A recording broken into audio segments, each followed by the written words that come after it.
안녕하세요. 오늘은 민수기 6장에 대해서 나눠보도록 하겠습니다.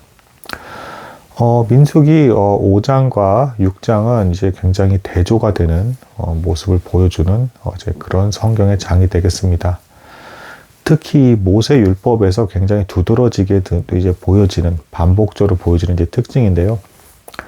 저주의 말씀이 나오고 축복의 말씀이 나온다. 그래서 두 개를 대조해 놓고 너희는 어느 길을 갈 것이냐. 이것을 이제 하나님께서 묻고 축복을 받는 길로 갈 것을 나는 바라고 있다라는 것을 보여주시는 이런 구조가 반복적으로 나옵니다. 사실은 어제 5장에서도 간음한 것으로 의심이 되는 여자를 판정을 할 때 이제 이런 절차가 있습니다. 추가로 말씀을 드리자면 제사장들이 이 여인을 두고 이제 그 저주의 어떤 조문이 담긴 그 물을 이제 마시게 하면서 마시기 직전에 너가 만약에 간음하지 않고 이제 네 말대로 정말 죄가 없다라고 한다 그러면 이 물을 마시고 오히려 임신하게 될 것이다. 이제 지금의 이 과정이 복이 될 것이다라는 것이죠. 그런데 만약에 너가 거짓말을 해서 간음을 했는데도 안 했다라고 이제 속이게 되면 이 물을 마시면 너에게 저주가 임할 것이다 라고 하면서 이 제사장의 이 선언의 말에 대해서 아멘 아멘을 2번을 하게 합니다. 그러니까 이 얘기는 이제 무슨 얘기가 되겠습니까? 이 물을 마시는 것이 축복이 되게 되는 것이나 저주가 되게 되는 것이나 다 하나님의 뜻이니 그렇게 되기를 바랍니다 하면서 아멘 아멘을 2번을 하는 것입니다. 마찬가지로 이 5장과 6장이 대조되는 것은 제가 어저께도 말씀을 드렸지만 갑자기 이제 이 아내가 간음했을지도 모른다라고 의심을 받는 이 상황이, 이 율법이 나오는 이유는 이스라엘 백성들이, 그러니까 이제 하나님의 아내 된 이스라엘 백성들이 언제든 하나님을 버리고 돌이키는 모습을 너무 많이 보여줄 것이기 때문에 하나님께서 경고성으로 그렇게 보여주시는 것으로 이제 보여진다라고 볼 수가 있습니다. 이렇게 말씀을 드렸는데요. 자, 6장은 이제 어제 이제 간음이 의심되는 여자의 내용과는 정반대로 이제 완전 또 대조가 되는 나실인에 관한 율법이 나옵니다. 이제 나실인은 뭐냐? 하나님에 대한 어떤 경건과 거룩, 사랑의 마음이 유독 특출나게 대단한 사람, 이런 사람이 제가 하나님께 저 자신을 드리겠습니다라고 할 때 어떻게 하나님께 드려야 되는가라는 것을 구약식의 형태로 이제 보여줄 수 있는 그 율법의 형태로 이제 보여줄 수 있는 그 형태가 나실인이라고 이제 볼 수가 있겠습니다. 이제 신약에 보면 이제 세례 요한이라든가 이제 그 구약에서도 사무엘 이런 사람들은 사실상 삼손 이런 사람들은 평생 나실인으로서 하나님께 드려진 것이 되는 것이고, 오늘 이 6장에서 말하는 나실인은 정해진 기간이 있었습니다. 그래서 그 정해진 기간 동안에 내가 하나님께 온전히 드림받은 사람입니다라는 것을 이제 어떻게 해야 되는가라는 것을 보여주는 율법이 나와 있는 장 6장입니다. 그러니까 5장과 6장은 완전 정반대인 거죠. 5장은 타락한 백성에 대한 내용이 나왔다면 6장은 오히려 굉장히 하나님을 더 열심히 따르는 사람은 어떻게 해야 되는가라는 것에 대한 가르침이 나와 있습니다. 그래서 6장에서는 이제 끝날 때 그래서 결국은 이제 5장, 6장 그리고 그 민수기 앞에 있는 모든 이하 본문에 대한 결론은 이렇다라는 것을 말해주는 것처럼 하나님께서 내가 너희에게 축복을 내려주기를 바란다 라는 내용으로 끝마치고 있습니다. 그러니까 민수기 1에서 6장까지가 하나의 큰 주제가 이제 끝나게 되는 것입니다. 결론은 이제 불순종했을 때 어떤 저주가 임하는 내용이라든가 또는 유독 열심히 하나님을 따를 땐 이렇게 해야 된다라는 내용이 나오면서 결론적으로 하나님께서는 나는 너희를 축복하기를 바란다. 그러니까 너희는 순종하는 길을 택해서 나의 축복을 받으라 라는 말씀으로써 이제 민수기 6장에서 마무리가 되는 것입니다. 이제 결론 부위에 이제 민수기 6장에 그 하나님의 축복을 이제 원한다라고 하시는 그 말씀에서는 여호와라는 이름이 3번이 나옵니다. 추정컨대 이제 이걸 신학자들이 해석하는 바에 의하면 성부, 성자, 성령 이 삼위의 하나님을 이미 구약 시대에서도 말하고 있기 때문에 여호와 이름이 3번 나오겠다 이렇게 보고 있고요. 그럼 이제 앞에 본문으로 가서 어떻게 나시린으로서 드려지는지에 대해서 좀 살펴보도록 하겠습니다.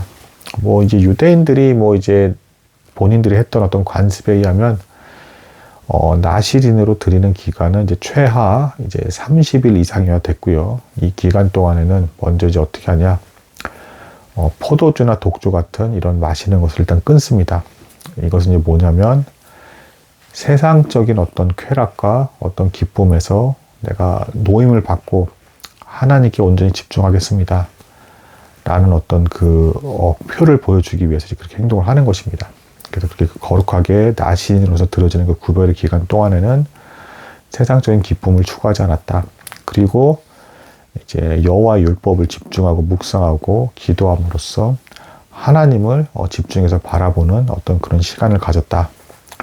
이렇게 말씀을 드릴 수가 있겠습니다. 또한 또 두드러진 특징이 삭도를 대지 않았다. 그러니까 머리를 깎지 않았습니다. 그리고 수염이나 이런 털 같은 걸 또 깎지 않았습니다. 그럼 어떻게 되겠습니까? 뭐 보기에 좀 흉해지겠죠.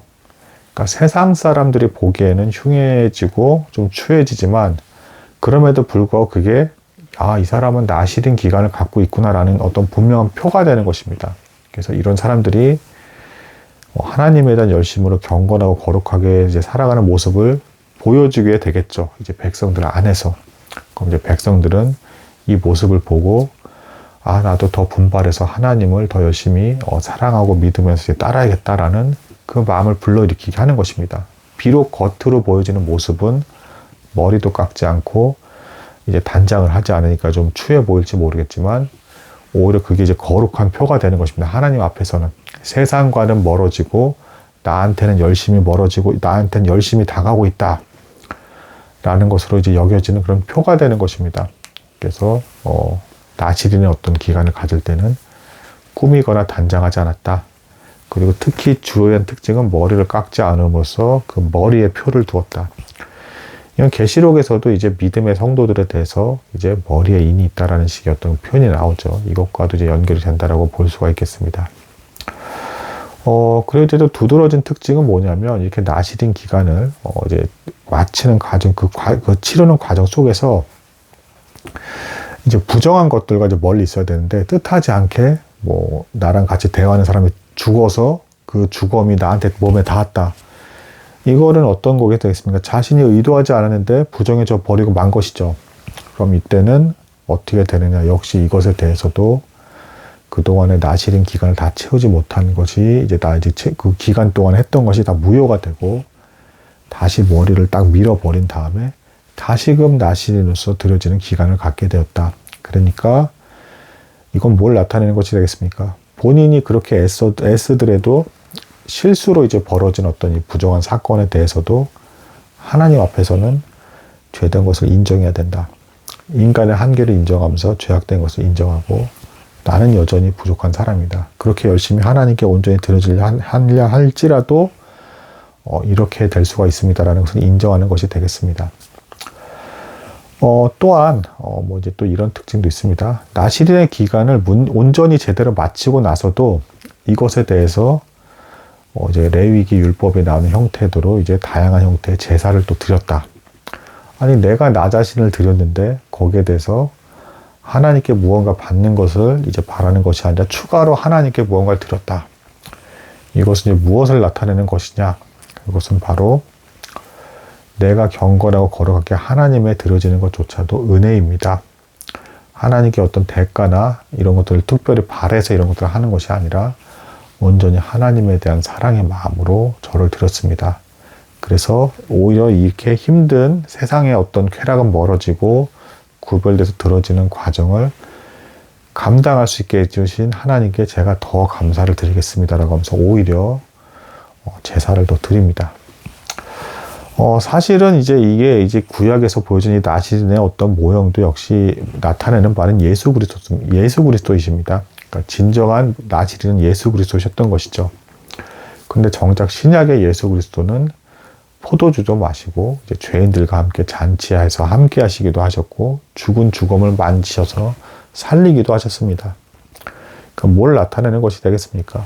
구약의 율법에서 이렇게 티가 나게끔 뭐 머리도 자르지 않고 이렇게 수염도 깎지 않으면서 내가 나신이다라는 것을 표를 드러내면서, 겉으로 드러내면서 따르기는 했지만 그 본질은 진심으로 하나님과 매 순간 사랑하면서 동행하고 경건하고 거룩하게 사는 것이 진정한 나신이다라는 것을 예수 그리스도를 통해서 이제 보여주고 있는 것입니다.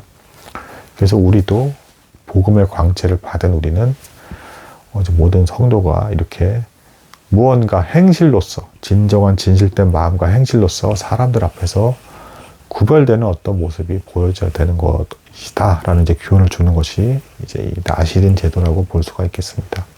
그러면서 이 나실인 제도까지를 보여주신 후에 하나님은 내가 너희를 축복하길 바란다. 그리고 스스로의 이름을 말할 수 있기를 3번을 허용을 하심으로써 삼위의 하나님이심을 암시하고 계시고, 그리고 축복을 받을 수 있게끔 순종하는 길로 나아가라. 나실인처럼 살아가라. 라는 어떤 결론으로서 6장까지를 마무리하고 계십니다. 오늘은 여기까지 나누도록 하겠습니다. 감사합니다.